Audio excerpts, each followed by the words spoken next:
beloved Boss Mike Cervera.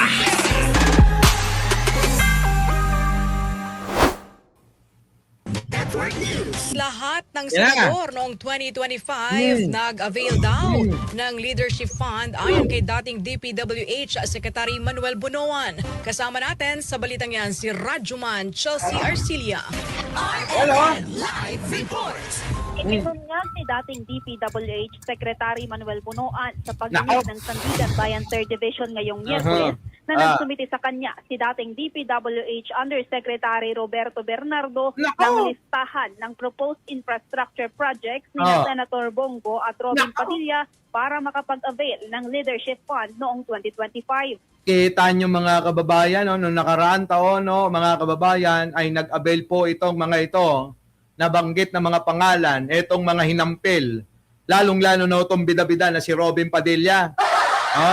Ang leadership fund noong 2025 ay bahagi umano ng pondo ng DPWH na ibinibigay para pondohan ang mga panukalang priority project ng mga senador para maisingit sa National Expenditure Program at wala umanong masama na gamitin ito maliban na lang kung magkakaroon ng nakawan o kickback scheme sa nasabing pondo. Ayun na nga yung sinasabi ko. 'Di ba? Nag-insert din itong mga ito. 'Di ba? Kapag listahan ni Digong dati pinaniniwalaan. Paniwalang. Bobo yang eh. Bobo yang mga yan, Arnold Lopez. Ngayon nandiyan na. Maliwanag, Robin Padilla. Pasimple mga kababayan. Kasi alam nyo, eto po kaya ayaw ko sa gobyerno eh. Talagang alam nyo, marami namang mga mababait dyan na talagang masasabi nating mga straight sila o matuwid, matuwid sila. Pero karamihan dyan, kahit anong bait mo, madidemonyo ka. Bakit? Sandamakmak ho na pera yung pinag-uusapan dyan eh. Halimbawa po, tulad netong mga Cayetano, bilyon-bilyon ho yung mga kickback sa mga bilyon-bilyong mga proyekto nila. At kung gaano na sila katatagal dyan, mga kababayan ko. Diba? Kaya yun ho yung nagiging ugat ng pagbabago ng ugali eh. Tignan nyo yung mga politiko natin, pansinin ninyo. Bibihira yung mga katulad ng ugali ng mga politiko, katulad ng may kakilala ko, si Herbert Bautista. Hindi nagbabago yung ugali, mga kababayan. Yan yung nanampal ng nahulihan ng napakaraming droga sa kotse. Yung sinampal ni Bistek, nag-viral yun eh. Yan, si Herbert Bautista. Hindi nagbabago. Sa totoo lang. Araw-araw, gabi-gabi, nangangamusta. Nangangamusta. Boss Mike, kamusta na? Diba? Hindi lang sa akin, kahit sa iba. Yung bang hindi nagbabago yung ugali, mapagkumbaba. Diba? Ngayon, Captain Barbell naman. Hindi lang Commander Bawang, Captain Barbell. Diba? Tignan nyo tong mga Cayetano. Ito yung ibig ko sabihin eh. Tignan nyo yung mga Cayetano. Dahil nga nalunod na sa pera, habang nalulunod sa baha yung mga kababayan nila. Katulad ng mga putang inang bangag na mga Duterte. Nalulunod sila sa pera, yung mga kababayan nila nalulunod sa baha. Tignan nyo yung mga ugali. Pansinin nyo mga kababayan. Alan Peter Cayetano, Pia Cayetano, ganun din. Mga Duterte, si mukhang baklang kabayong bangag si Sara Duterte, mukhang baklang bangag na Baste Duterte, ito naman si pulong na bangag na maniniyot, Ito namang si Kitty na bangag din. Pinagmamalaki. Itong pamilyang bangag na Duterte. Pansinin nyo sila. Di ba nagbabago yung kanilang mga ugali? Ha? Wala lang pakikipagkapwa-tao. Ang gusto lang nila yung kanilang sarili, yung kanilang gusto ang mahalaga. Ang gusto ng iba ay wala ng silbi at walang kwenta. Tama, mali? Oh, yan yun, mga kababayan ko. Kaya ito hong si Bunuan, itong binubunyag niya na booking din, na magnanakaw. Damay-damay na. Hindi naman pwedeng ako lang. Damay-damay na tayo. Ganon, may tumatawag. Wait lang. Hello? Hello? Hello po? Hello? Hello? Hello, sir. Good morning po. Opo. Regarding your shipment from China, tatanong ko lang po yung receiving hours and office days niyo po. Anytime po pwede. Anytime, any day. Opo, anytime, any day. May po ba ito, sir? Po? Sa bahay. Bahay po. Opo, bahay. Opo. Ayan. Sige po, sir. Pa-expect na lang po ako. 1 to 3 days po. Okay, sige. Thank you. Sige po.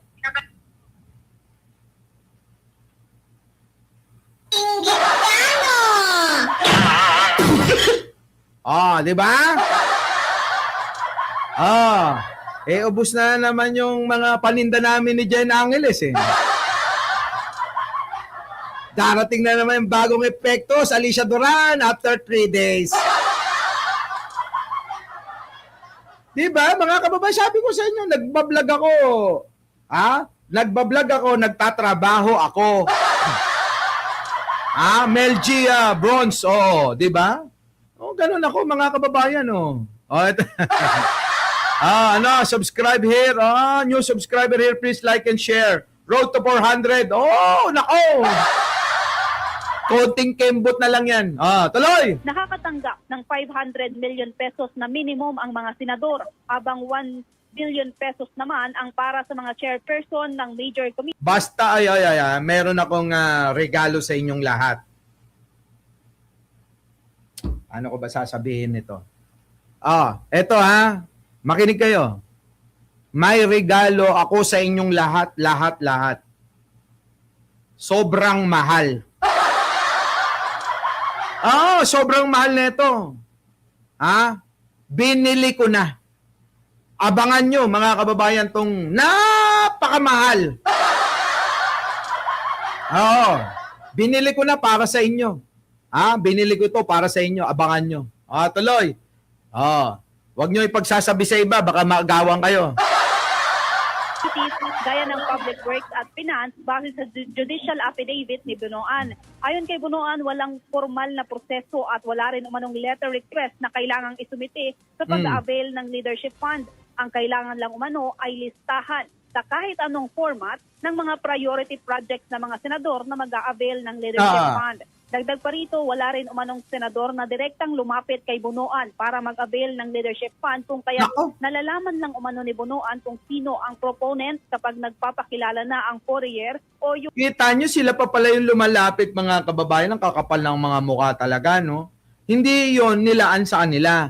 Sila yung humihingi. Nang hihingi si Robin Padilla, sa DepEd, sa DPWH! Nagdala ng listahan sa tanggapan ng departamento kung sino ang kanilang inirerepresenta.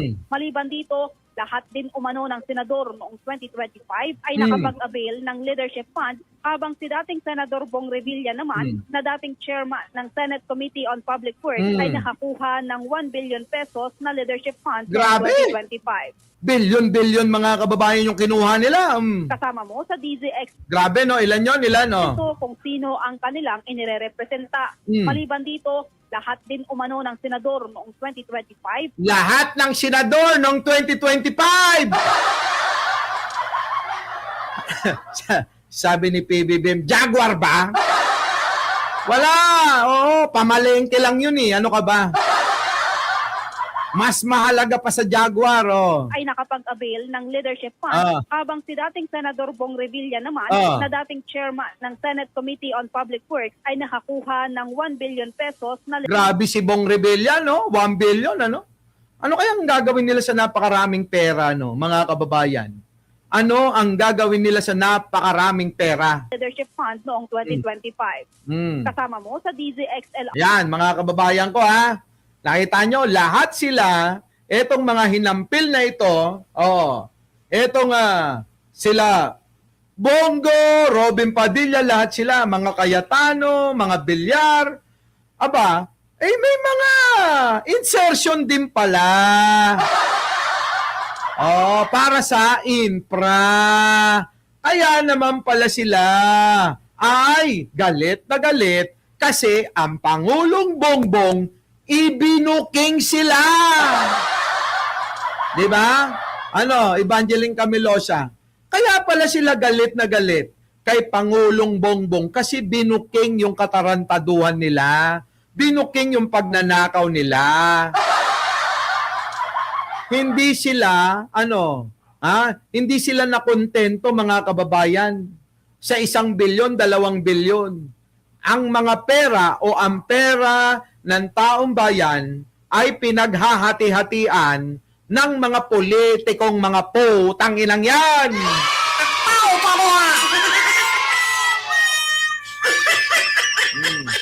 Ngayon sabi nga ni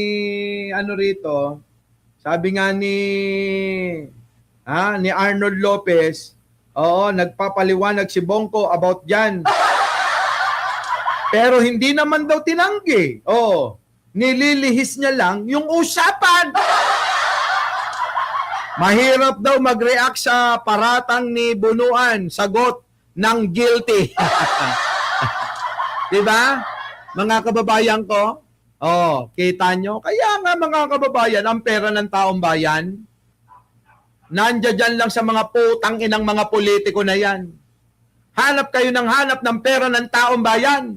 Nandiyan dyan lahat sa mga magnanakaw na mga politikong mga hinalal ninyo. Yan, sila mismo, mga magnanakaw, mga putang inang yan. Grabe, no? Titindi, no? Parang ganito, mga kababayan. Bigyan ko kayo ng magandang example, para mas maunawaan ng lahat. Tayo, may pondo tayo. Sa magbabarkada, halimbawa, 10 tayo sa magbabarkada, meron tayong pondo.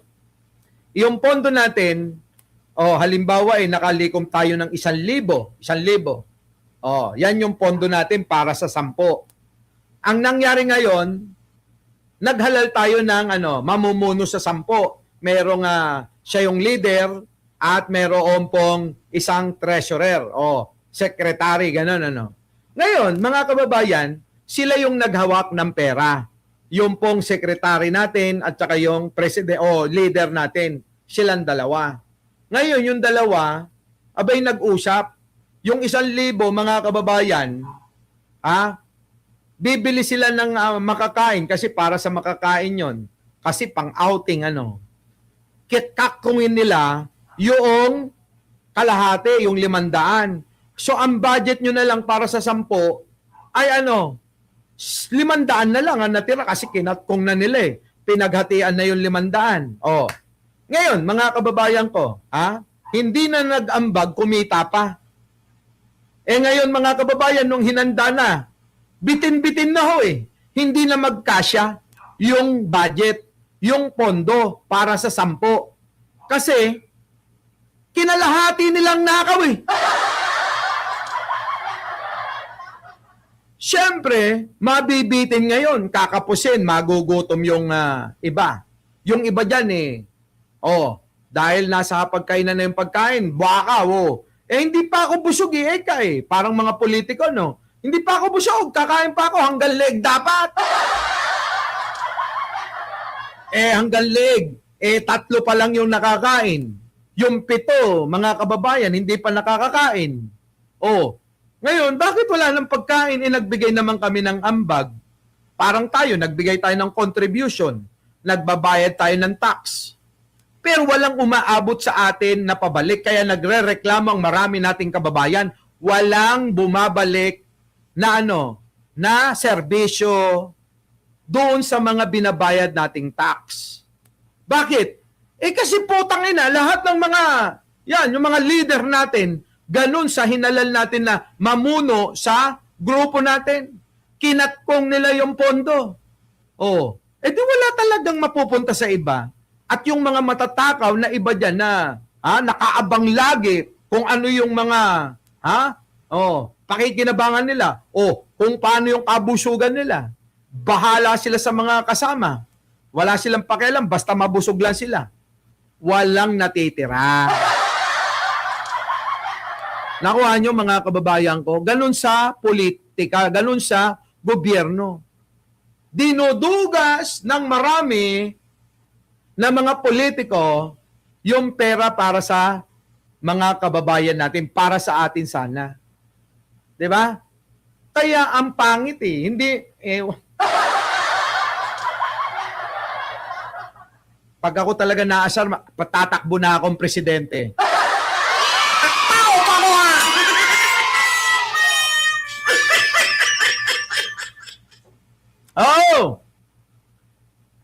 Pag ako naasar, tatakbo akong presidente. Uunahin kong gawin, magpapanukala kaagad ako ng executive order. Lahat ng mga sobrang yaman na hindi may paliwanag, gigilitan ko ng leg. Di ba? Putang ina, hindi masusolusyonan to ng ng puro lang bait-bait Sa totoo lang. Oo. Si Pangulong Bongbong kasi madiplomasya Ang kailangan dito, yung handang ialay na yung buhay Panagutin na yung mga putang inang mga magnanakaw na yan lahat ng mga makikita natin, sobra yaman mo, paliwanag mo rito. Pag hindi mo na ipaliwanag, bukas pupugutan ka ng ulo. Di ba mga kababayan, unahin natin yung mga mga politiko, kapitan, mayor, congressman, governor, hanggang sa vice president. Siyempre, wag ako, hindi ako kasali Kasi kaya kong ipaliwanag kung bakit ako may Kia Pride. Di ba mga kababayan, PJT? Ngayon, ilan? Pila, batch by batch. Gagawa na ng listahan, tapos irarapol natin, bubunutin natin. Para walang lugi. Yan, itong mga pangalan. 20 na senador. Senador muna, 24, lahat to. Gagawa tayo ng task force para mag-imbestiga sa mga kabuhayan nila, putang inang yan. Pagka talaga mga kababayan hindi mo maipaliwanag yung mga ari-arian mo na yan kung bakit ka may ganyan. Walang bank secrecy law. Kailangan mga kababayan, bubutasin natin lahat yan. Para dito lang sa mga maiimbestigahan, hindi para sa pangkalahatan. Para sa mga maiimbestigahan, sa mga pinaghihinalaan na may mga tinatagong mga yaman. Walang bank secrecy law dyan. Kasi, obstruction of justice yan. Lahat yan, ubos, mga kababayan. Ewan ko kung may magnakaw pa. Pagkatapos ng aking termino, barilin nyo na ako sa harap ni Jose Rizal, okay lang ako. Di ba Dapat, ang ibig ko sabihin, mga kababayan, dapat yung magiging susunod na presidente na subukan na natin si Pangulo, madiplomasya. Pero, di ba, ginawa na niya ng lahat, approve tayo dyan. Wala na tayong masabi. Sana sa susunod, subukan natin yung talagang handa ng mamatay. Yung handa ng ialay ang buhay. Unahin yung mga senador na yan. Oo. Tapos kukuha ka rin ng mga tao mo na talagang sila makabayan na handang ibuwis na rin yung buhay. Ganun kasi dito Kasi kung ikaw lang, wala Kailangan may mga kasama ka na mga mga sundalo, mga pulis na talagang yung susunod sa kanilang mandato, ano? Pero mga kababayan, sigurado yan. Oo. Ang mangyayari diyan, mga kababayan, mapapatino mo ang gobyerno, hindi na mga tatakbo yung mga magnanakaw na yan. 'Di ba? Oh. Tapos ang papalit yung mga syempre takot na, 'di ba? Sana mangyari, sana dumating, ano? Sana may maging ganun na presidente tayo. Ano? Sana may ganun presidente tayo kahit na mahirapan tayo sa umpisa, kahit na masakit sa umpisa, kahit na kamag-anak natin yung magiging mauuna na mapaparusahan. Oh, masakit man yun pero sana matanggap, ano? Tapos darating ang panahon, no? Makikita mo na para na tayong mga taga-ibang bansa na takot na magnakaw. Ayaw na nila, mga kababayan, magnakaw kasi siyempre, tatabasin yung leg mo eh. Puputulan ka ng leg sa harapan ng maraming tao. Ganun dapat eh, parang sa ibang bansa para matakot sila eh. Sa ating kasi mga kababayan, putang ina, magnanakaw na, sikat pa. Pumikita na, nagnanakaw na, sikat pa mga putang ina sa mga bobo eh. Tignan nyo mga Duterte, nagnakaw na, yumaman na sikat pa sa mga bobo. Oh, 'di ba? Pinupuri pa inaano pa eh, sinasamba ng mga bobo eh. 'Di ba, no? Wala mga kababayan, parang si Lee Kuan Yew gano'n, tingnan nyo ang Singapore. Napakaunlad, mga kababayan ko. Napakaunlad. Ay, nako, ewan ko. Ang ganda-ganda ng bansa natin, lahat nandito. Kayamanan ng mineral, kayamanan ng kalikasan, lahat. Kasipagan, nandito lahat eh. Sa Pilipinas, ang weather natin maganda. Samantalang sa iba mga kababayan, kulang sa yaman ng kalikasan, tuyot, disyerto. Pero maunlad sila. Sa atin, nasa atin lahat. Ako'y nagtataka bakit tayo'y mahirap. Sa totoo lang, maraming mga nagpapanggap. Gaganong kakaway-kaway na sila daw ay para sa bayan, para sa mamayan, para sa mga Pilipino. Pero pag nakaupo na mga putang ina, puro nakaw dito, nakaw doon. Tulad ng mga bangag na mga Duterte. Di ba? Ewan ko na lang mga kababayan, nakakainis. Oo, naiinis na naman ako. Hay, nako, kaya kahit anong sipag ng Pangulo.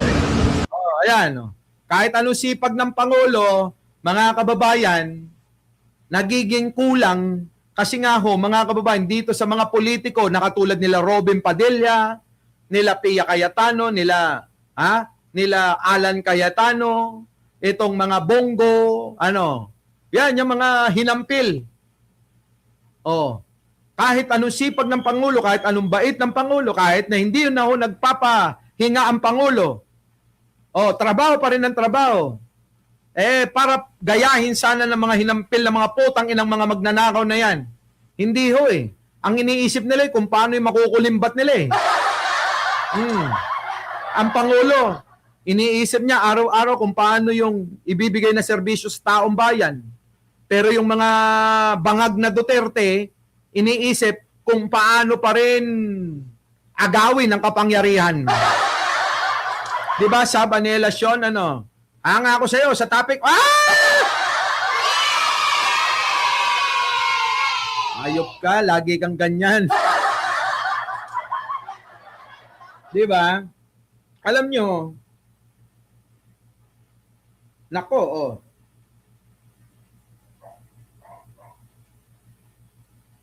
sige na. Naku, meron pala akong lakad. Sorry. Sige na, babalikan ko nga kayo. Naku, namali ako mga kababayan. Meron pala akong lakad. Tatapusin, to be continue mamaya. Ang title natin, to be continue. Ito, ang nakaraan pala. Ito, dito sa dulo, to be continue tayo To be continue ngayon. Mamaya, ang title, mga kababayan, ang karugtong. Ha? Ang karugtong. Mga kababayan. Sige na po mga kababayan. Ako, meron pala akong lakad. Okay. Maraming salamat po sa inyong lahat. Our beloved Boss Mike! Boss Mike!